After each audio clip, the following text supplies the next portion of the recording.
তীব্র তাপপ্রবাহের কারণে ঢাকা, চুয়াডাঙ্গা, যশোর, খুলনা ও রাজশাহীতে মাধ্যমিক স্কুল ও কলেজ বন্ধ থাকলেও খোলা রয়েছে প্রাথমিক শিক্ষা প্রতিষ্ঠান।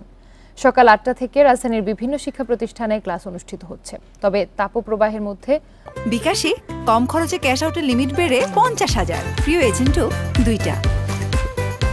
সকল শিক্ষা প্রতিষ্ঠান খোলা থাকবে কিনা এ বিষয়ে আজ সিদ্ধান্ত নেওয়া হবে বলেও জানিয়েছে শিক্ষা মন্ত্রণালয়। এর আগে ঈদের ছুটি ও তীব্র তাপপ্রবাহের প্রায় ১ মাস বন্ধ থাকার পর রোববার খোলে স্কুল কলেজ। এরপরই বিকেলেই ঢাকা, চুয়াডাঙ্গা, যশোর, খুলনা ও রাজশাহীতে মাধ্যমিক স্কুল কলেজ বন্ধের সিদ্ধান্ত জানায় শিক্ষা মন্ত্রণালয়। স্বাস্থ্য মন্ত্রণালয় ও আবহাওয়া অধিদপ্তরের সাথে পরামর্শ করে সিদ্ধান্ত নেওয়া হয়। এ সংক্রান্ত বিজ্ঞপ্তিতে জানানো হয়, মাধ্যমিক স্কুল কলেজ, মাদ্রাসা ও কারিগরি শিক্ষা প্রতিষ্ঠান এই নির্দেশনার আওতায় থাকবে। তবে যেসব শিক্ষা প্রতিষ্ঠানে ক্লাসরুমে শীতাতপ নিয়ন্ত্রণ ব্যবস্থা বা এসি আছে তারা চাইলে খোলা রাখতে পারবে।